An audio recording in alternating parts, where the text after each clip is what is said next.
वह पथ क्या पथिक कुशलता क्या, जिस पथ में बिखरे सूल न हो, नाविक की धैर्य परीक्षा क्या, जब धाराएं प्रतिकूल न हो। हेलो नमस्कार, मैं मणिकांत मणिपीडिया यूट्यूब चैनल पर आप सभी का स्वागत करता हूं।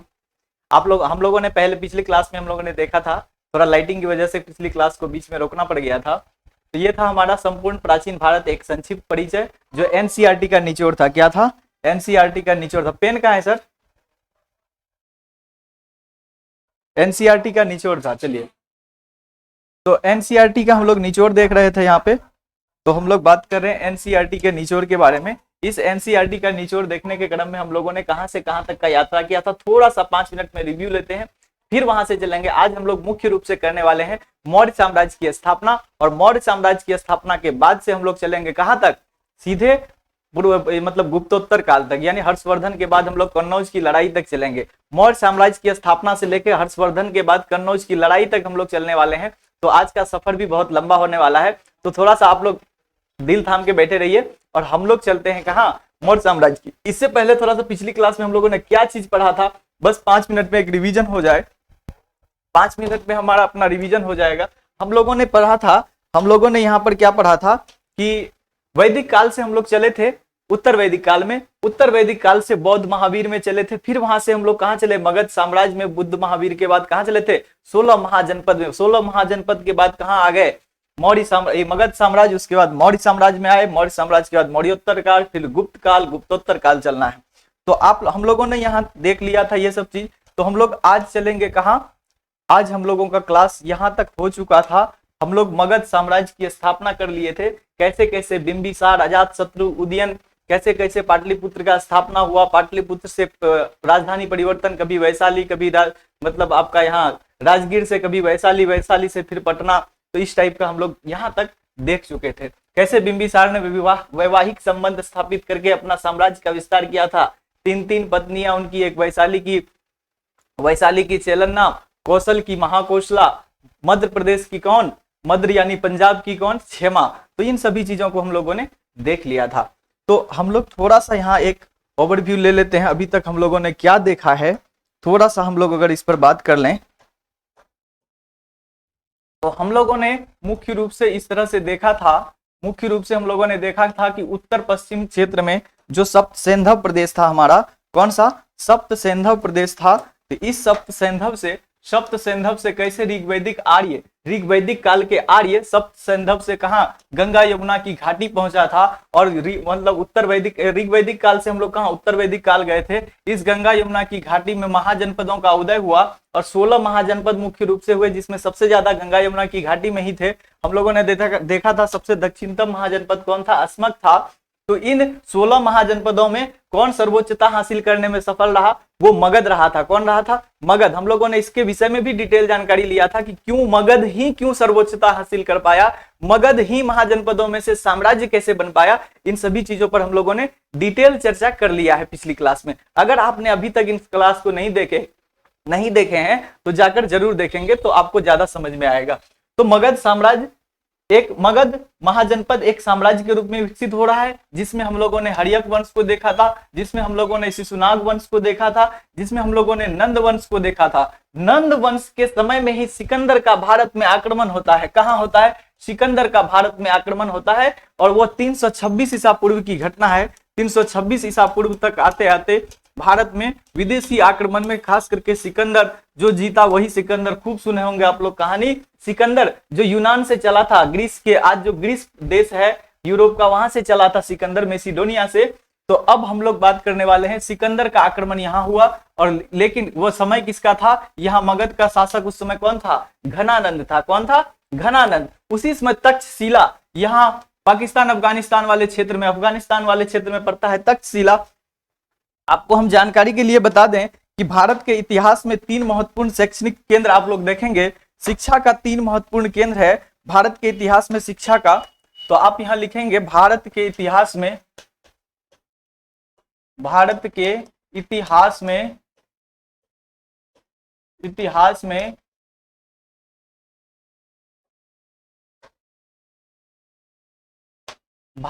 इतिहास में 3 महत्वपूर्ण शिक्षा केंद्र, 3 शिक्षा केंद्र हैं। 3 शिक्षा केंद्र को देखेंगे, ये 3 शिक्षा केंद्र कहाँ होने वाला है? तो पहला आपका कौन सा था? ये पहला शिक्षा केंद्र की अगर हम लोग बात कर लेंगे, ये कौन सा है? तक्षशिला है। कौन सा है? तक्षशिला, जो कि उत्तर पश्चिमी प्रदेश में था, ये तक्षशिला है। उसके बाद ये है आपका कौन सा? नंद वंश के समय में, मौर्य वंश के समय में। तक्षशिला के बाद आप आएंगे बिहार का नालंदा है। नालंदा के बाद में एक और शैक्षणिक केंद्र है, वो है आपका विक्रमशिला। कौन सा है? विक्रमशिला। ये अलग अलग समय में शिक्षा केंद्र के रूप में विकसित हुआ और इतिहास में अपना नाम दर्ज कराया। भारत के इतिहास में 3 महत्वपूर्ण शिक्षा केंद्र जो जहां देश विदेश के लोग पढ़ने के लिए आया करते थे, इसी की वजह से हम विश्व का जो है गुरु कहलाते थे। विश्व का गुरु कौन कहलाता था? भारत कहलाता था। तक्षशिला, नालंदा और विक्रमशिला की वजह से। तो तक्षशिला, नालंदा, यही तक्षशिला में इसी समय कौन पढ़ रहा था?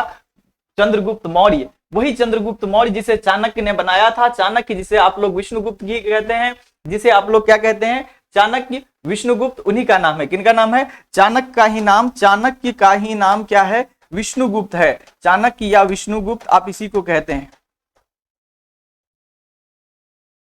तो चाणक्य यहाँ पर क्या है? प्राचार्य हैं, यानी प्रोफेसर हैं। उनका शिष्य कौन है? चंद्रगुप्त मौर्य है। इसके बारे में जब हम लोग मौर्य साम्राज्य पढ़ेंगे तो बहुत इंटरेस्टिंग जानकारी लेंगे। तो आज हम लोगों का जो सफर होने वाला है, ये मौर्य वंश से हम लोग स्टार्ट करेंगे। आज हम लोगों का सफर कहां से स्टार्ट होने वाला है?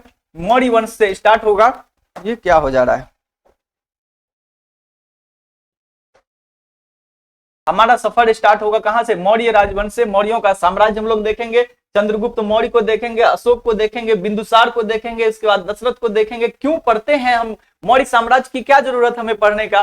क्या महत्व है मौर्य साम्राज्य का? इन सब चीजों को देखेंगे। इसके बाद हम लोग कहां चले आएंगे? मौर्य शासकों के कुछ डेट को देखेंगे, कौन शासक कब आया, क्या किया। उनके बाद हम लोग मौर्योत्तर काल में आएंगे। देशी विदेशी शासक यहाँ में हम लोग देखेंगे शक, कुषाण, पहलव, जो विदेशी शासन यहाँ आए। उसके बाद हम लोग देशी शासन में देखेंगे शुंग, कान्व और सातवाहन वंशों को। नेक्स्ट हम लोग चलेंगे फिर गुप्त वंश में। गुप्त वंश का साम्राज्य को देखेंगे, गुप्तकालीन राजाओं के कुछ महत्वपूर्ण चीजों को देखेंगे।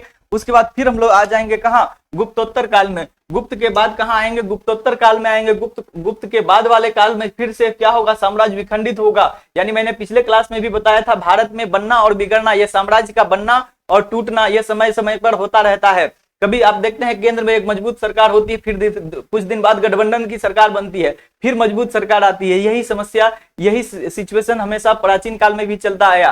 पहले मगध एक साम्राज्य बना, वहां मौर्य नाम का एक बड़ा सा साम्राज्य बना, मौर्य साम्राज्य, मौर्य वंश के द्वारा। उनके बाद फिर मौर्योत्तर काल में विखंडित हुआ, देशी विदेशी आक्रमण हुए, फिर उसके बाद गुप्तों ने उसे संगठित किया, फिर गुप्तों के बाद गुप्तोत्तर काल में फिर से विखंडित नजर आएगा। फिर इसके बाद कौन उसे एकजुट करेगा? तो हर्षवर्धन करने का प्रयास किया, लेकिन उतना सफल नहीं रहा। उसके बाद दिल्ली सल्तनत जब आएगा हमारे यहाँ, फिर जाकर के भारत का एकीकरण होगा। तो भारत में एकीकरण, विखंडीकरण, विकेंद्रीकरण और एकीकरण की यह सिलसिला चलता रहता है। ठीक है, तो देखेंगे गुप्तोत्तर काल को। फिर उसके बाद हम लोग आएंगे हर्षवर्धन को थोड़ा देखेंगे, और हर्षवर्धन के बाद हम लोग कन्नौज की लड़ाई लड़ेंगे, और उसके बाद हमारा आज ये टॉपिक समाप्त होगा। तो चलिए हम लोग यहाँ से करते हैं मौर्य साम्राज्य की शुरुआत। तो मगध एक शासक के रूप में जब हम लोग थोड़ा सा यहाँ, जब हम लोगों ने ये देखा कि भारत में 16 महाजनपदों में कौन? मगध एक मुख्य साम्राज्य के रूप में, जब यहाँ हम लोगों ने देखा मगध नाम का एक महाजनपद था जो सब पर सर्वोच्चता हासिल कर लिया। मगध कैसे अवंती को अपने में किया, कैसे वैशाली को किया, कैसे अंग के ब्रह्मदत्त को हरा दिया, कैसे कौशल को अजात शत्रु जीत लिया, इन सभी चीजों को हम लोगों ने देख लिया था। तो मगध एक बड़ा सा साम्राज्य बना है, और मगध साम्राज्य में अलग अलग वंश हुए। नंद वंश हम लोगों ने पढ़ लिया था। नंद वंश का संस्थापक महापद्म नंद, जिसे सर्व छत्रांतक हम लोग बोले थे। उसके बाद हम लोग नंद वंश का जैसे ही अंत होगा, घनानंद एक कुटिल शासक होता है, घनानंद का एक घमंडी शासक हो गया था। घनानंद के दरबार में एक पुरोहित रहते थे जिसका नाम चाणक्य या विष्णुगुप्त था। चाणक्य घनानंद से रुष्ट होकर के, दुखी होकर के उनसे कह दिया था कि मैं अपनी जटा तभी बांधूंगा जब तुम्हारा समूल नाश हो जाएगा। तो उसी चाणक्य ने चंद्रगुप्त को तैयार किया, और चंद्रगुप्त नाम का एक व्यक्ति जो पाटलिपुत्र में अपना राजधानी स्थापित करते हुए क्या करेगा? मौर्य साम्राज्य का स्थापना करेगा, मौर्य साम्राज्य का नींव डाल रहा है। तो हम लोग देखेंगे मौर्य साम्राज्य के संस्थापक कौन है। मौर्य साम्राज्य के संस्थापक कौन है? तो ये कौन सा हो जाएगा आपका? चंद्रगुप्त मौर्य हो जाएगा। कौन? चंद्रगुप्त मौर्य मौर्य साम्राज्य की स्थापना करते हैं। और इसके समय में देखेंगे क्या जरूरी है। सबसे पहले हम लोग जान लें थोड़ा सा, यहाँ थोड़ा सा जानने का प्रयास करेंगे, आखिर हम लोग मौर्य वंश को पढ़ें क्यों, इसका स्रोत क्या है? अर्थशास्त्र है, चाणक्य के द्वारा लिखा गया अर्थशास्त्र है, उस जमाने का लिखा हुआ अर्थशास्त्र। ये भारत का पहला राजनीतिक ग्रंथ है, ये भारत का पहला, नाम तो अर्थशास्त्र है, इसका गलती से आप इसे इकोनॉमिक्स मत समझिएगा, ये इकोनॉमिक्स नहीं है, क्या है? राजनीति की किताब है, राजनीतिक शास्त्र है, ये राजनीति शास्त्र है। क्या है? राजनीति शास्त्र है, ये राजनीति शास्त्र है, ठीक है। कौन, ये क्या है? राजनीति शास्त्र है, अर्थशास्त्र, यहां से हमको जानकारी मिलता है। उसके बाद अभिलेखों से इसकी जानकारी मिलती है। अशोक के समय में सबसे बड़ा क्रांतिकारी बदलाव ये आया, इतिहास के जानने के लिए हमें जो प्रमाणिक स्रोत मिल जाता है, अशोक ने अपने सभी राज्यादेश को क्या किया था? पत्थर के शिलालेख, पत्थरों पर लिखवाया था, खुदवा कर लिखवा दिया था। उन्हीं सभी चीजों से हम लोग क्या करते हैं? मौर्य वंश के बारे में जानकारी प्राप्त करते हैं। तो अर्थशास्त्र है, उसके बाद अभिलेख है, उसी के बाद एक इंडिका नाम की पुस्तक है, इंडिका नाम का ग्रंथ है। इंडिका के रचना कौन कौन किए हैं? ये मेगास्थनीज किया है, जो चंद्रगुप्त के जो उत्तराधिकारी थे सेल्यूकस निकेटर, सेल्यूकस निकेटर का ही एक राजदूत है, कौन? मेगास्थनीज। तो मेगास्थनीज की इंडिका नाम की पुस्तक में भी मौर्य साम्राज्य के बारे में, खास करके पाटलिपुत्र नगर प्रशासन के बारे में विशेष जानकारी मिलती है। तो ये स्रोत है आपका, अर्थशास्त्र है, इंडिका है, अभिलेख है। इसके बाद विशाख दत्त का जो है मुद्रा राक्षस, कौन सा? मुद्रा राक्षस, ये लिखा तो गया है कब? ये विशाख दत्त का मुद्रा राक्षस गुप्तोत्तर काल में लिखा गया है, लेकिन मौर्य वंश के बारे में, उसमें वंशावली के बारे में जिक्र है। तो इन सब चीजों के स्रोत के आधार पर हम लोग क्या करते हैं? मौर्य वंश के बारे में जानकारी प्राप्त करते हैं। महत्व क्या है? आखिर हम क्यों पढ़ते हैं मौर्य वंश को? क्यों? पता है, हम लोगों ने, आपको पता है कि हम लोगों ने देखा था कि कैसे कैसे हम लोगों ने यहां देखा था, अरे यार, तो हम लोगों ने देखा था कि भारत में कैसे यहाँ से ऋग्वैदिक आर्य चले थे और कहाँ गंगा यमुना घाटी आ गए, यहाँ मौर्य साम्राज्य का, यहाँ में मगध साम्राज्य के रूप में स्थापित हो रहा है। यहाँ में मौर्य साम्राज्य का स्थापना कौन कर रहे हैं? चंद्रगुप्त मौर्य कर रहे हैं, चंद्रगुप्त मौर्य। तो हम लोगों ने देखा था ना, यहाँ से कृषि का विकास कैसे हुआ, लोहे के प्रयोग से कैसे कुदाल, कुल्हाड़ी और फाल हम लोग बनाए, हल का फाल, कुदाल और कुल्हाड़ी बना लोहे से क्या हुआ? कृषि का विकास हुआ, कृषि से व्यापार का विकास हुआ, व्यापार से नगरों का विकास हुआ, नगरों से महानगर बने, महानगरों में महाजनपद बना, महाजनपद से अब हम लोग कहाँ चल रहे हैं? साम्राज्य में चल रहे हैं। तो इन सब चीजों को हम लोगों ने देख लिया। यहाँ क्या होगा? मौर्य साम्राज्य में एक विकसित सभ्यता होगी, एक विकसित सभ्यता होगी, यहाँ व्यवस्थित राजतंत्र होगा। राजा जो अस्थायी धीरे धीरे होता चला गया, यहाँ एक व्यवस्थित राजतंत्र, एक अस्थायी सेना, लाखों की संख्या में सेना रखने वाले होंगे मौर्य शासक। तो मौर्य शासकों के बारे में थोड़ा सा हम लोग यहाँ क्या देख रहे थे कि मौर्य शासक का जो महत्व है हमारे यहाँ, क्यों हम लोग इसे पढ़ते हैं मौर्य साम्राज्य को? मौर्य साम्राज्य को इसलिए पढ़ते हैं कि यहाँ का जो शासन व्यवस्था था व्यवस्थित था, काफी व्यवस्थित शासन व्यवस्था। आज से इतना पुराना शासन व्यवस्था जो मौर्य साम्राज्य का जो संस्थापक है, आप यहाँ याद रखिएगा, संस्थापक कौन है? चंद्रगुप्त मौर्य है। कौन है? चंद्रगुप्त मौर्य। तो चंद्रगुप्त मौर्य इसके संस्थापक हैं, जो कब? लगभग 322 ईसा पूर्व में, 322 ईसा पूर्व में इस वंश का स्थापना करते हैं। तो आज से 322 ईसा पूर्व का मतलब समझ रहे, आज 2023 है और इससे 322 पहले, लगभग आज से 2300 साल पुरानी बात हो रही, 2300 2400 साल पुरानी बात हो रही है। उस जमाने में भारत के इतना बड़ा क्षेत्र में राज्य स्थापित करने वाला व्यक्ति कितना कुशल होगा, कितना सामर्थ्यवान होगा, कितनी उसकी कितना बाहुबली होगा, कितना दिमाग का वह साथी रहा होगा, कितना उसका मैनेजमेंट मजबूत रहा होगा, जो इतने बड़े साम्राज्य पर शासन कर पा रहा था। आज हम लोग टेक्नोलॉजी, आपको पता है उस समय न पेन था, न पेपर था, न कोई डाटा रखने का कोई व्यवस्था था। उस समय में लोग इतना बड़ा साम्राज्य को अगर चला रहा है तो ये कितना बड़ा मतलब साम्राज्य, कितना बड़ा कुशल शासक रहे होंगे, आपको यह सोचना पड़ सकता है। तो यह व्यवस्थित शासन व्यवस्था उस जमाने में दिखता है, एक विस्तृत साम्राज्य है इसका, एक विस्तृत साम्राज्य लगभग पूरे भारत में। केवल सुदूर दक्षिण को अगर छोड़ दें, यहाँ चोल चेर पांड्य को राज्य को छोड़ दें, तो पूरा भारत पर इसका अधिकार है। और यहाँ कलिंग है, कलिंग के लिए भी अभी विशेष रूप से पढ़ेंगे। इसका विस्तृत साम्राज्य है, इसलिए हम इसे जानेंगे। इस जमाने में इतना विस्तृत साम्राज्य भाई कैसे संचालित हो सकता था? मैनेजमेंट को देखेंगे, यहाँ का जो नगर प्रशासन था, पाटलिपुत्र नगर का प्रशासनिक व्यवस्था को देखेंगे तो आपको लगेगा कि वर्तमान समय में जिस तरह से हम लोग प्रशासन चला रहे हैं, उस समय इन्हें इतनी जानकारी थी, इतना बुद्धि डेवलप इन लोगों ने कर लिया था। इस समय इसी नगर प्रशासन व्यवस्था, शासन व्यवस्था के लिए उस समय का पहला संविधान आ गया था उसके पास। आप अर्थशास्त्र को मौर्य काल का संविधान भी कहें तो कोई हर्ज नहीं है। अर्थशास्त्र को अगर मौर्य काल का संविधान भी कहें तो कोई हर्ज नहीं है। तो इन सभी चीजों को हम लोग देखेंगे। यहाँ व्यवस्थित शासन व्यवस्था है, विस्तृत साम्राज्य है, नगर प्रशासन है यहाँ की व्यवस्थित। उसके बाद देखेंगे यहाँ का जो संविधान है, इनका व्यापार वाणिज्य है, विदेशों के साथ इसका संबंध है, वैदेशिक संबंध, व्यापार वाणिज्य का विकास तो है ही, क्योंकि कृषि का विस्तार काफी बढ़ गया है, तो मौर्य साम्राज्य तक आते आते और विकसित हुआ है। उसके बाद इसका जो है अंतरराष्ट्रीय संबंध है, इसका अंतरराष्ट्रीय संबंध, ये सभी चीज इनके इसे महत्वपूर्ण बना देता है, ताकि हमें मौर्य साम्राज्य की जानकारी होनी चाहिए। क्योंकि इतिहास क्या है, प्रेरणा है, और इस प्रेरणा को लेकर आप इतिहास में अगर कोई भूल भी है तो वो आगे नहीं करना है। इतिहास में कुछ अच्छा अगर हमारे पूर्वजों ने किया है तो उससे प्रेरणा लेकर आगे बढ़ना है। तो इतिहास क्या है, मानव विकास की यानी मानव सभ्यता के विकास और परिवर्तन का अध्ययन है। तो समय के साथ हमेशा परिवर्तन होता है, समय के साथ विकास होता है। इसी विकास और परिवर्तन के अध्ययन को हम लोग इतिहास कहते हैं। मैंने पिछली क्लास में कहा था, इतिहास घटनाओं और तिथियों का अध्ययन मात्र नहीं है। इतिहास क्या है, परिवर्तन और विकास का अध्ययन है। इतिहास केवल कहानी नहीं है, बीती हुई कहानी नहीं है, गड़े हुए मुर्दे को उखाड़ने की घटना नहीं है। ये इतिहास क्या है, एक स्टडी है, एक अध्ययन है। तो हम लोग इस अध्ययन में क्या देखते हैं, प्रेरणा लेते हैं। इस अध्ययन से हम लोग यहाँ देख लिए, हम लोग मौर्य वंश का स्रोत भी देख लिए, मौर्य वंश का महत्व भी देख लिए। अब हम लोग ये देख रहे हैं, ये चंद्रगुप्त का शासन है, ये चंद्रगुप्त का साम्राज्य है। क्या है, चंद्रगुप्त का साम्राज्य है।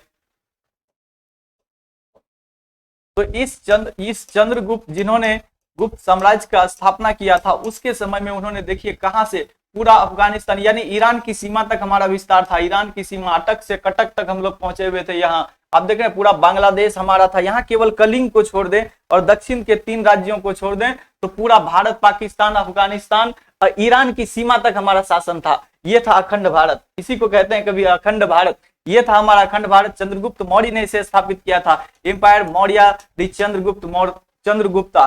तो देख रहे हैं आपको, ये चंद्रगुप्त का यहाँ पटाला है, यहाँ मथुरा है, यहाँ इंद्रप्रस्थ है, यहाँ तक्षशिला है। यही तक्षशिला जो शिक्षा का केंद्र था, ये पाटलिपुत्र है, यही इसकी राजधानी है। कौन है, पाटलिपुत्र। यहाँ बोध गया है, ये भी फेमस था इस समय। तो इन सभी चीजों को हम लोगों ने देखने का प्रयास करेंगे अभी यहाँ। तो ये था हमारा क्या, चंद्रगुप्त का शासन, कृषि का विस्तार हुआ है यहाँ और नगरों का विकास। तो अब यहाँ से आ जाइए चंद्रगुप्त के शासन काल को, कब कब क्या रहा। यहाँ अगर थोड़ा सा इस मैप पर आप चर्चा कर लें, ये जो था चंद्रगुप्त का शासन, ये साम्राज्य, इसमें केवल कलिंग को छोड़ दें लगभग पूरा भारत, कलिंग और यहाँ 3 राज्य है।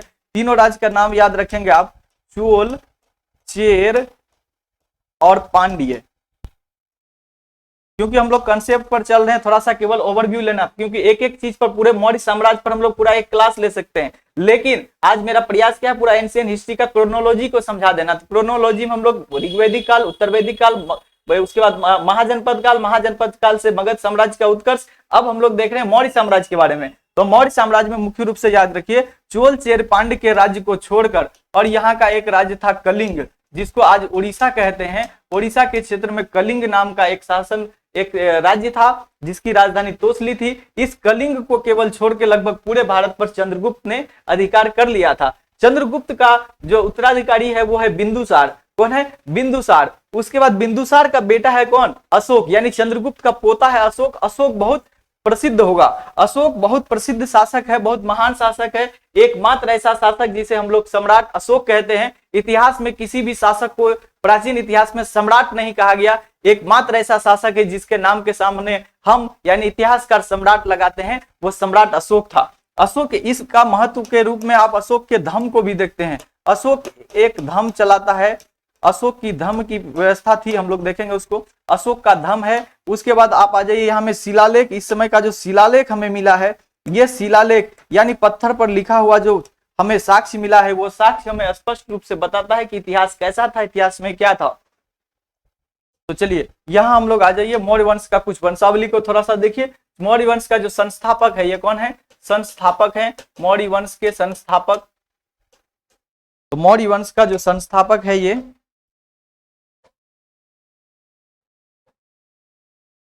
मौर्य वंश का संस्थापक है। इसका कार्यकाल है 322 ईसा पूर्व से, 322 ईसा पूर्व से लेकर के 298 ईसा पूर्व तक, 98 ईसा पूर्व तक ये इसका शासनकाल है चंद्रगुप्त मौर्य का, चंद्रगुप्त मौर्य का। उसके बाद बिंदुसार का आ जाएंगे तो 298 ईसा पूर्व से लेकर 273 ईसा पूर्व तक, 273 ईसा पूर्व तक किसका शासनकाल है, बिंदुसार का। उसके बाद अशोक की बात कर लें तो ये 273 लगभग 72 आप बोल सकते हैं, 273 से 235 ईसा पूर्व तक इसका शासनकाल है। यहां में अशोक को हम लोग जानेंगे मुख्य रूप से अशोक के धम्म के लिए। अशोक का धम्म है एक, यह सभी धर्मों में एक समानता लाने के लिए, सामाजिक नैतिक व्यवस्था को व्यवस्थित करने के लिए। यह एक क्या था, नैतिक शास्त्र था, एक तरह से नैतिक दायित्व की स्थापना का प्रयास किया था। समाज में दायित्व की स्थापना के लिए इन्होंने एक नया, एक तरह से कहिए संप्रदाय चलाने का प्रयास किया। लेकिन यह क्या था, मुख्य रूप से सामाजिक नैतिक दायित्व की स्थापना करने का प्रयास था।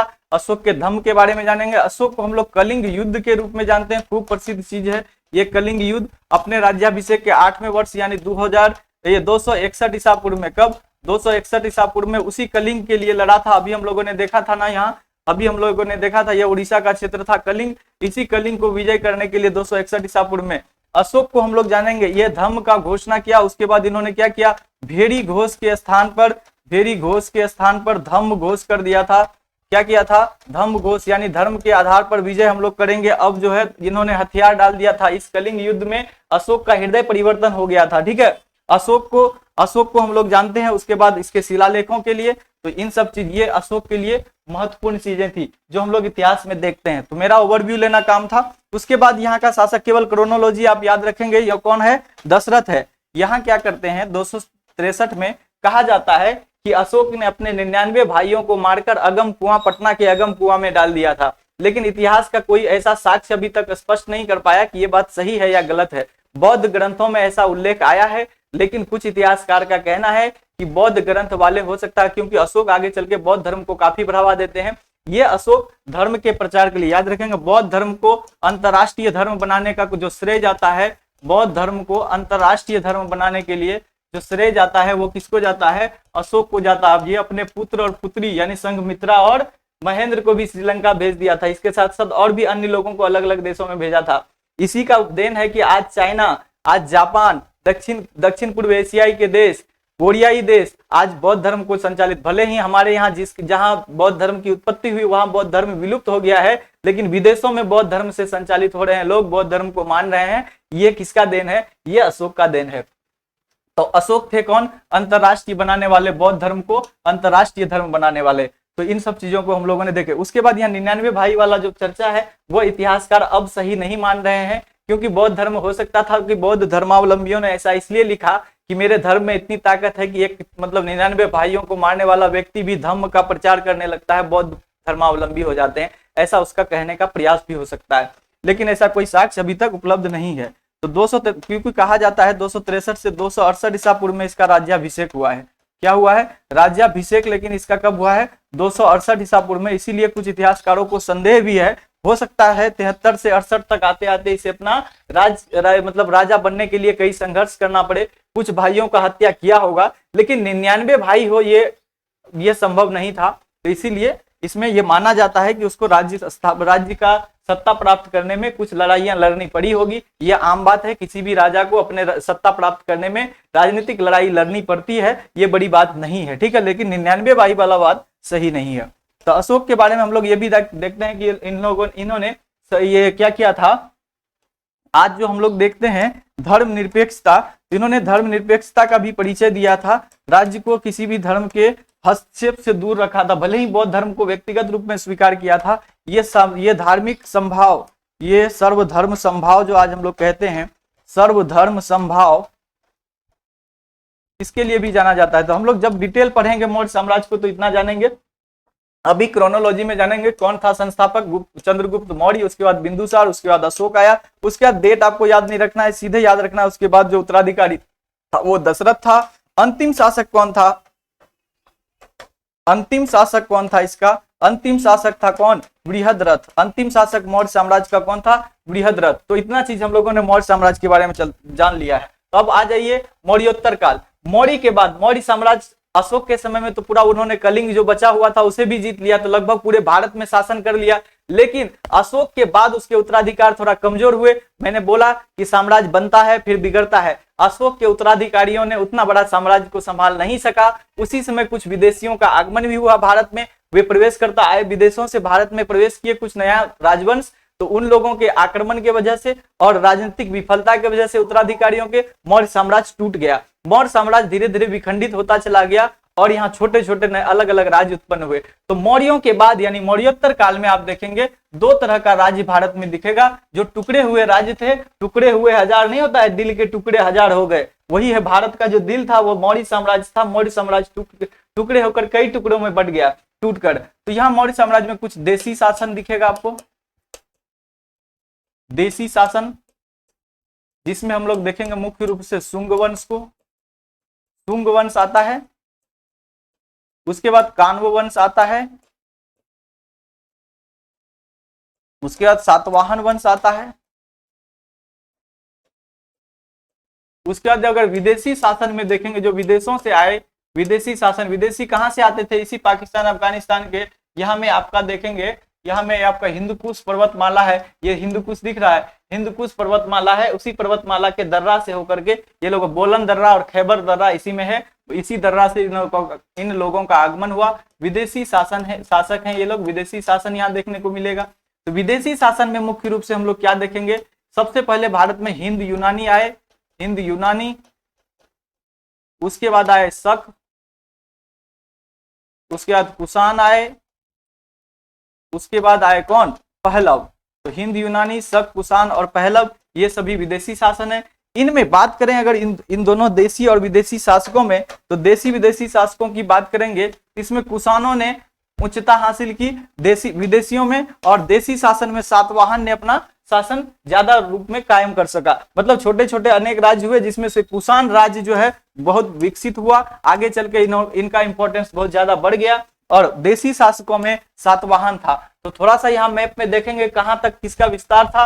आप यहाँ देख रहे हैं, ये जो सातवाहन थी इसका राजधानी था प्रतिष्ठान। इसका राजधानी कहां था, सातवाहनों का जो राजधानी था वह प्रतिष्ठान था। कहां था राजधानी इनका, प्रतिष्ठान था। प्रतिष्ठान कहां है, महाराष्ट्र का क्षेत्र है प्रतिष्ठान। ये मतलब दक्कन वाले क्षेत्र में, दक्कन वाले क्षेत्र में भारत का ये जो दक्कन वाला क्षेत्र आपको दिख रहा है, ये जो दक्कन वाला क्षेत्र आपको दिख रहा है, यहाँ किसका राज्य है, ये है आपका सातवाहन। यहाँ देख रहे हैं सातवाहन साम्राज्य, ये आपको दिख रहा है, यहाँ से यहाँ आप लिख लीजिए, ये आपको दिख रहा है ना, ये वाला जो देख रहे हैं आप, यहाँ से यहाँ तक, ये किसका साम्राज्य है, सातवाहनों ने, यानी दक्षिण क्षेत्र में किसका, सातवाहनों का साम्राज्य हुआ, यही प्रतिष्ठान है आपका, इसकी राजधानी है। यहाँ पर गुजरात वाले क्षेत्र में थोड़ा सा में कौन था, ये क्षत्रप था। कौन था, शक शासकों को, पश्चिमी क्षेत्र में शक के शासक को क्षत्रप कहते थे। क्या कहते थे, क्षत्रप कहते थे। यही में एक मुख्य रूप से रुद्रदामन प्रथम था, रुद्रदामन प्रथम का यहाँ शासन था। उसके बाद यहाँ कुषाणों के बारे में जो हमने बताया, तो ये है कुषाण का राज्य। किसका है, कुषाण का राज्य। कुषाण काल में साम्राज्य एक विकसित साम्राज्य हुआ। कुषाणों की जो राजधानी थी वो कहाँ था, पेशावर था, और दूसरा कहाँ था, मथुरा था। मथुरा और पेशावर इन्होंने अलग अलग समय में राजधानी रखा, और इसके समय काफी विकास हुआ है। तो ये हम दिखाने का प्रयास कर रहे हैं। मुख्य रूप से सातवाहन का प्रभाव इस सब क्षेत्र में हमेशा रहा, कभी यहाँ तक सिमट गया, कभी यहाँ से बढ़ गया। ये सातवाहन इधर, मतलब दक्षिण में सातवाहन और उत्तर में कौन, कुषाण। तो कुषाणों ने सर्वोच्चता हासिल की उत्तर में, और दक्षिण में किसने, सातवाहनों ने। और सातवाहन के मुख्य रूप से आप यहाँ याद रखेंगे, इस काल से हमें क्या इंपॉर्टेंस है, तो इन्होंने भूमि दान देना प्रारंभ कर दिया था। तो भूमि दान देने की प्रथा का शुरुआत किसने किया, सातवाहनों ने। सातवाहनों के समय में हम लोग देखेंगे, सातवाहनों के समय में यहाँ देखेंगे, भूमि दान के बाद इन्होंने क्या किया था, शीशे का सिक्का पहली बार चलाया था। शीशे का सिक्का चलाया था कौन, सातवाहनों ने शीशे का सिक्का चलाया था। तो इसके बारे में हम लोगों ने देखा। सातवाहन शासक में देखेंगे गौतमी पुत्र सातकर्णी एक प्रतापी शासक होता है। इसी के समय एक नाव का भी साक्ष्य मिला है, जो यज्ञश्री सातकर्णी का है। क्या है,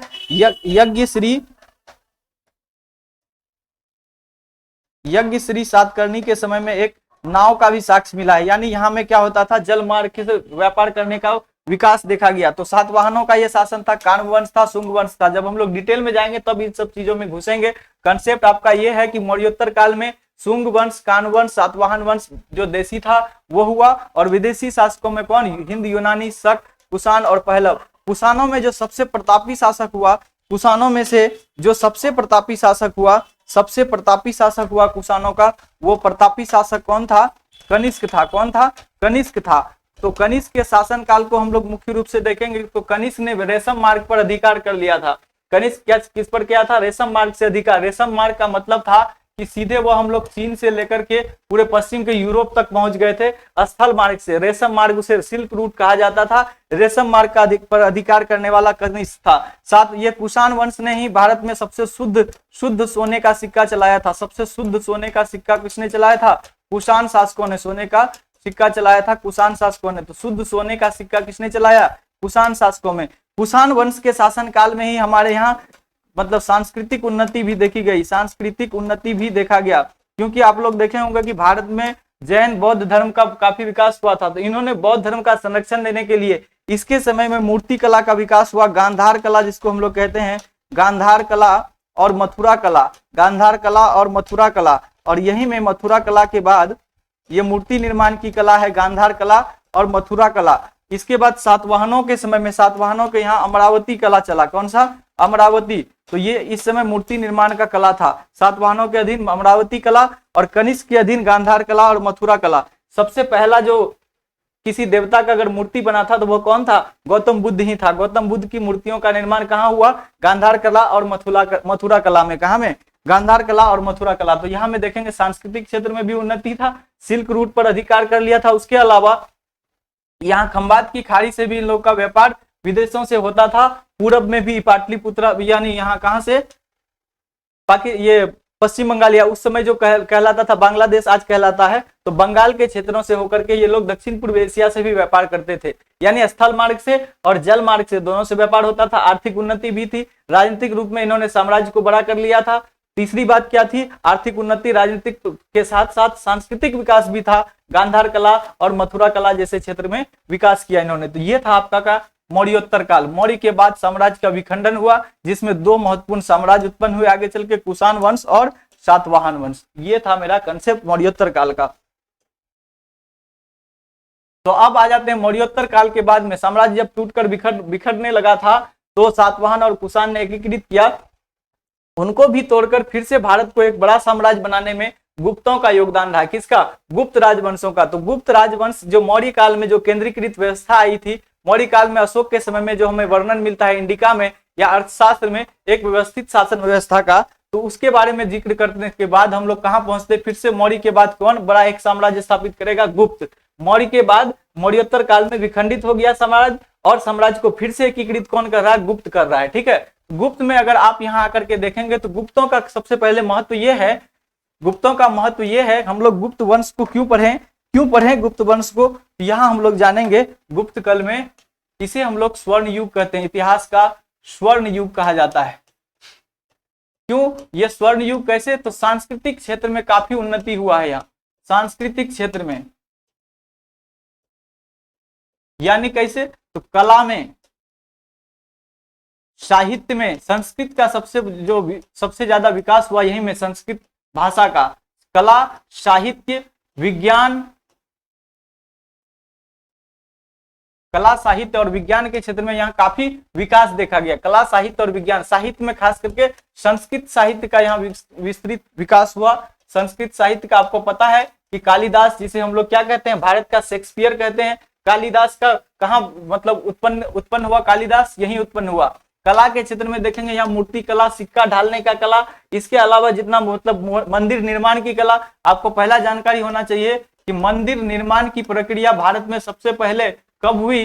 तो यह गुप्त काल में हुई। याद रखेंगे, मंदिर गुप्तों से पहले भारत में कहीं मंदिर नहीं हुआ करता था। यानी पूजा पाठ का कोई निश्चित स्थान नहीं था। लोग कहीं भी पूजा पाठ करते थे, ईश्वर की आराधना करते थे, लेकिन उसे संस्थानीकरण कर दिया गया। उनका एक ऑफिस खुल गया, मतलब सीधा समझिए भगवान का भी एक ऑफिस खुल गया। वो ऑफिस क्या कहलाता है? मंदिर कहलाता है। इसकी शुरुआत कहाँ से होती है? मंदिर निर्माण की कला, यानी पूजा पाठ के लिए एक ऑफिस होगा। वो ऑफिस कहाँ से? गुप्त काल से बनना शुरू होता है। तो मंदिर निर्माण की, आज जो भारत में मंदिर आप देखते हैं कुछ इस तरह से मंदिर का निर्माण होता है। ये त्रिकोण आकृति उस समय नहीं था। शुरुआत में भारत का जो मंदिर हुआ करता था उसका सपाट आकृति का मंदिर बनता था। ऊपर का छत जो होता था सपाट होता था, लेकिन धीरे धीरे ये त्रिकोण होता चला गया। तो गुप्त काल में मंदिर निर्माण की प्रथा शुरुआत हुई। कला के क्षेत्र में, साहित्य के क्षेत्र में संस्कृत साहित्य का काफी विकास हुआ। इसी में हम लोग चिकित्सा शास्त्र, विज्ञान के क्षेत्र में अगर देखेंगे, आर्यभट्ट यहीं पर हुए। कौन? आर्यभट्ट यहीं हुए जिन्होंने शून्य का आविष्कार किया। आज हम लोग का पूरा गणित जिस पर आधारित है, शून्य के आविष्कारक आर्यभट्ट भी यहीं हुए। यहाँ वारामिहिर हुए, यहीं में आप लोग देखेंगे यहाँ नवरत्न भी हुआ करता था गुप्त काल में। तो इस क्षेत्र में कला, विज्ञान, साहित्य के क्षेत्र में काफी विकास हुआ है गुप्त काल का। इसीलिए गुप्त काल को जानना हमारे लिए काफी जरूरी है। फिर यहाँ की राजनीतिक व्यवस्था में देखेंगे, राजनीति में सामंतवाद का उदय होगा जो धीरे धीरे गुप्तों का नाश करेगा। सामंतवाद का उदय होगा जो गुप्तों का नाश करने के लिए काफी था। सामंत का वाद का उदय होगा, यही सामंतवाद फिर गुप्तों के साम्राज्य को तोड़ेगा और फिर तब दिल्ली सल्तनत को मौका मिल जाएगा भारत के टुकड़े टुकड़े गैंग को फिर एकीकृत करने में उसका भूमिका हो जाएगा। तो यह सामंतवाद का उदय इसी में राजनीतिक क्षेत्र में होता है। आर्थिक क्षेत्र में यहाँ काफी उन्नति होता है। शुरुआत के क्षेत्र में यहाँ दो तरह, आर्थिक उन्नति और अवनति, यहाँ दोनों देखने के लिए मिलेगा। उन्नति और अवनति, उन्नति और अवनति दोनों होता है। प्रारंभिक गुप्त काल में देखेंगे काफी ज्यादा सोने का, सबसे ज्यादा सोने का शुद्ध सिक्का कुषाणों ने चलाया। सोने का सर्वाधिक सिक्का गुप्त काल में चला, लेकिन मिश्रित सिक्का सबसे ज्यादा गुप्त काल में। यहाँ का सोने का सिक्का शुद्ध नहीं था। आगे चल के देखें, यहाँ नगरों का विनाश होना शुरू हो गया। पाटलिपुत्र जैसे नगरों का महत्व घट गया। धीरे धीरे महत्व किधर चला गया? समुद्र की ओर। तो यहाँ देखेंगे कि कई बड़े बड़े पुराने नगर जो थे वो विखंडित होते चले गए, क्योंकि सामंतवाद आया, क्षेत्रवाद काफी उत्पन्न हो गया। यहाँ पे सामंतों का धीरे धीरे, जैसे ही राजा कमजोर होता था, सामंत वहां अपना शासन सत्ता मजबूत कर लेता था क्षेत्रीय स्थान पर। तो ये था सामंतवाद। इसका अर्थव्यवस्था में क्या? उन्नति भी और अवनति भी। उन्नति मतलब कृषि का काफी विस्तार होगा, क्योंकि सामंतवाद कृषि पर आधारित व्यवस्था है।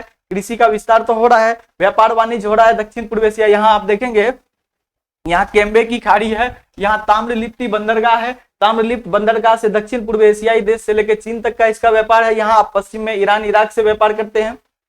यहाँ से हम लोग रोम के तट तक भी हम लोग व्यापार करते हुए चले जा रहे हैं। लेकिन आने वाले यानी गुप्तों का जो अंतिम समय में आते आते उत्तराधिकारी कमजोर हुआ, हुन का आक्रमण हुआ। हुन विदेशी शासक हैं, उनका आक्रमण हुआ, उत्तराधिकारी कमजोर हुए। फिर धीरे धीरे क्या हुआ? गुप्त साम्राज्य टूटता चला गया। फिर गुप्त साम्राज्य के बाद फिर से विखंडित होगा साम्राज्य और छोटे छोटे राज्य बनेंगे। तो थोड़ा सा हम लोग गुप्तों का वंशावली देख लें क्या है, क्योंकि यहाँ से आप लोगों का प्रश्न बनता है कभी कभी। तो श्रीगुप्त को कहा जाता है कि गुप्तों का संस्थापक कौन रहा था? श्रीगुप्त रहा। उसका पुत्र कौन हुआ? घटोत्कच गुप्त, जो जरासंध के पिता थे। घटोत्कच गुप्त कौन थे?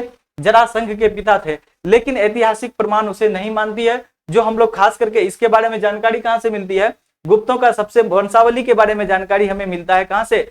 प्रयाग प्रशस्ति से। प्रयाग यानी आज के इलाहाबाद में समुद्रगुप्त नाम का गुप्त वंश का एक पराक्रमी शासक हुआ, जिन्होंने उत्तर और दक्षिण, उत्तर के 9 राज्यों को, उत्तर के 12 राज्यों को, दक्षिण के 9 राज्यों को विजय प्राप्त किया था। समुद्रगुप्त जो विजेता के नाम से जाना जाता है, अजय शासक के रूप में जाना जाता है। समुद्रगुप्त के शिलालेख से, प्रयाग प्रशस्ति लेख से हमें पता चलता है कि संस्थापक किसको मानते हैं हम लोग? मुख्य रूप से वास्तविक संस्थापक की बात करें तो वास्तविक संस्थापक कौन था? चंद्रगुप्त प्रथम था। कौन था? चंद्रगुप्त प्रथम। चंद्रगुप्त मौर्य अलग था। मौर्य वंश में चंद्रगुप्त मौर्य वो संस्थापक हैं, और गुप्त वंश का संस्थापक ही चंद्रगुप्त है, लेकिन इसका नाम चंद्रगुप्त प्रथम बोलेंगे। आप क्या बोलेंगे? चंद्रगुप्त प्रथम है संस्थापक। इसकी भी राजधानी पाटलिपुत्र है। उसके बाद चंद्रगुप्त प्रथम के बारे में जानते हैं कि ये कुमार देवी नाम का सिक्का चलाया था इन्होंने, राजा रानी प्रकार का सिक्का, राजा रानी सिक्का इन्होंने चलाया। और इसके बाद आ जाइए समुद्रगुप्त, इसी का उत्तराधिकारी होता है समुद्रगुप्त। इसका जो शासनकाल है, इसका शासनकाल है जाकर के आपका, इसका शासनकाल हो जाएगा 319 ईस्वी से लेकर के 319 ईस्वी से लेकर के 335 ईस्वी तक। 319 ईस्वी से लेकर 335 ईस्वी तक किसका शासन? चंद्रगुप्त प्रथम का शासन है। चंद्रगुप्त प्रथम का जो उत्तराधिकारी हुआ समुद्रगुप्त का शासन है 335 से लगभग 380 ईसा पूर्व तक। कितना? 335 से 380 ईस्वी तक। ईसा पूर्व नहीं है, ये ईस्वी है। क्या है? ईस्वी है। अब हम लोग ईसा पूर्व से कहाँ आ गए? ईस्वी तक। तो ईस्वी में आ गए। ये समुद्रगुप्त था, और समुद्रगुप्त के विजय अभियान के रूप में जाने जाते हैं। समुद्रगुप्त यहाँ से जीतना प्रारंभ करता है। इस तरह से इसका जीत का एक समुद्रगुप्त का जो विजय अभियान चलता है इस तरह से चलता है। समुद्रगुप्त का विजय अभियान चलता है, इसमें इन्होंने 9 विदेशी मतलब दक्षिणी राज्यों को जीत के उन्हें फिर मोक्ष कर देता है। इसे ग्रहण मोक्षानुग्रह की नीति कहा जाता है। यहाँ जो आप साम्राज्य थोड़ा सा फोटो पर अगर ध्यान देते हैं आप, तो ये वाला क्षेत्र है चंद्रगुप्त प्रथम का। किसका? चंद्रगुप्त प्रथम जब गुप्त साम्राज्य का स्थापना किए थे तो इसका साम्राज्य इतना ही था। कितना था? इतना ही था। लेकिन ये जो साम्राज्य आप देख रहे हैं, ये जो साम्राज्य आपको दिख रहा है, ये साम्राज्य किसका है? समुद्रगुप्त का है। समुद्रगुप्त ने उत्तर और दक्षिण के सभी राज्यों को अपने अधीन कर लिया। ये कौन था? समुद्रगुप्त। तो समुद्रगुप्त के समय राज्य का सबसे ज्यादा विस्तार हुआ। साम्राज्य विस्तारक के रूप में इसका नाम है। साम्राज्य विस्तार करने में इसका बहुत बड़ा भूमिका है। इसे हम लोग समुद्रगुप्त यानी भारत का नेपोलियन कहते हैं। किसको? समुद्रगुप्त को। भारत का नेपोलियन किसको कहते हैं? समुद्रगुप्त को। समुद्रगुप्त के बाद अगर बात करें चंद्रगुप्त द्वितीय का, तो इतना तो चंद्रगुप्त प्रथम जीत लिया था, फिर समुद्रगुप्त इतना जीत लिया, साम्राज्य बड़ा हुआ। इसमें भी जो बचा खुचा साम्राज्य था उसको किसने जीत लिया? ये चंद्रगुप्त द्वितीय था। कौन था? चंद्रगुप्त द्वितीय। चंद्रगुप्त द्वितीय को ही हम लोग विक्रमादित्य के भी नाम से जानते हैं। विक्रमादित्य। इन्होंने बड़ा बड़ा उपाधि धारण किया और चंद्रगुप्त द्वितीय के समय में ही 9 रत्न रहा करता था। कितना? इसी के दरबार में 9 रत्न हुआ करता था। इन्होंने जब वाकाटकों को, यहाँ शक शासक था, दक्षिण में क्या था? शक शासक था। शकों को पराजित करने के बाद इन्होंने सक्रादि का भी इन्होंने उपाधि धारण किया। क्या क्या? सक्रादि का भी उपाधि धारण किया। तो इन्होंने शक को पराजित कर लिया। तो मध्य प्रदेश का वह क्षेत्र जहां उज्जैन हुआ करता था, उज्जैन भी इसके अधीन आ गया। कहां आ गया? उज्जैन। तो इसने दूसरी राजधानी कहां बना ली? इसने राजधानी पाटलिपुत्र को भी रखा और अपना दक्षिणी राजधानी बना लिया। किसको? उज्जैन को। दक्षिणी राजधानी किसको बनाया? उज्जैन को, जो मध्य प्रदेश के क्षेत्र में पड़ता था। इसी उज्जैन में कालिदास अगर आपसे पूछा जाए कि 9 रत्नों में से उसका नवरत्न जो एक महत्वपूर्ण था, कालिदास था, जिन्होंने कुमार संभवम, मेघदूतम और रघुवंशम, अभिज्ञान शाकुंतलम जैसे कई सांस्कृतिक महाकाव्यों रचनाओं का रचनाएं की। तो संस्कृत के जो शेक्सपियर कहलाते हैं, तो वो कौन कहलाते हैं? कालिदास। कालिदास कहाँ, किस दरबार में बैठता था? तो पाटलिपुत्र के दरबार में नहीं, कहां बैठता था? उज्जैन के दरबार में बैठता था। कहां बैठता था? उज्जैन के दरबार में। तो चंद्रगुप्त द्वितीय यहाँ बहुत महत्वपूर्ण शासक होता है। इसमें मुख्य रूप से गुप्त वंश में 2 महत्वपूर्ण सबसे बड़े जो प्रतापी शासक हुए, समुद्रगुप्त और चंद्रगुप्त द्वितीय विक्रमादित्य। तो समुद्रगुप्त और चंद्रगुप्त द्वितीय विक्रमादित्य के समय तक ये वाला क्षेत्र को केवल छोड़ के पूरा भारत में उसका अधिकार था। यहाँ चोल है, पांडी है, चेर है। यहाँ तो ये तो दक्षिण सुदूर दक्षिण भारत अछूता रहता ही हमेशा। बीच में कौन रह गया? केवल कदम और वाकाटक। ये जंगली प्रदेश था उस समय। यह बहुत ज्यादा राजनीतिक रूप से एक सक्रिय क्षेत्र नहीं हुआ करता था। इसे जंगली क्षेत्र कहा जाता था। क्या कहा जाता था? जंगली क्षेत्र। यहाँ जंगल, पेड़ पौधे, वन बहुत ज्यादा होते थे। यहाँ के लोग उतने राजनीतिक रूप से जागरूक नहीं थे, तो इन्हें जीतकर वापस दे दिया जाता था। इस राज्य पर कोई लोभ नहीं था। लेकिन बाद में जब समुद्री व्यापार बढ़ना शुरू हुआ, मुंबई का स्थापना होता है आधुनिक काल में आके, तब इस क्षेत्र का काफी मतलब महत्व बढ़ जाता है। आगे हम लोग चलिए, इसी में आता है कुमारगुप्त। गुप्त वंश का ही शासक है कुमारगुप्त। कुमारगुप्त को हम लोग नालंदा विश्वविद्यालय के संस्थापक के रूप में जानते हैं। नालंदा विश्वविद्यालय का संस्थापक कौन है? कुमारगुप्त। नालंदा विश्वविद्यालय। तो यहां हम लोगों ने जब ईस्वी सन को देखा, चंद्रगुप्त द्वितीय का जो काल था, यहाँ 380 के बाद आप जाइए, 380 से लेकर 412 ईस्वी तक। कितना? 380 से 412 ईस्वी तक था। और बात करें अगर कुमारगुप्त का, ये 412 से लेकर के आपका 455 तक लगभग शासन करता है। स्कंदगुप्त आते हैं 455 से लेकर 467 ईस्वी तक इसका शासन रहता है। इसके बाद जो है टूटना शुरू हो जाता है, गुप्त साम्राज्य विखंडित होना शुरू हो जाता है। और अंतिम शासक कौन होता है? विष्णुगुप्त।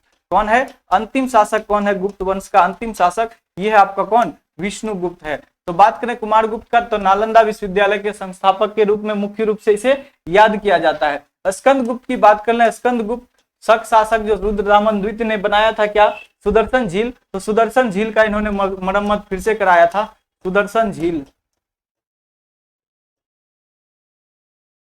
मरम्मत कराया। सुदर्शन झील से सीधा संबंध आप मरम्मत कराया था। इसका सीधा संबंध है कि सिंचाई के लिए भी राजा आप प्रयास करना शुरू कर दिए थे। ये मौर्य काल के समय से ही शुरुआत हो गया था सुदर्शन झील का।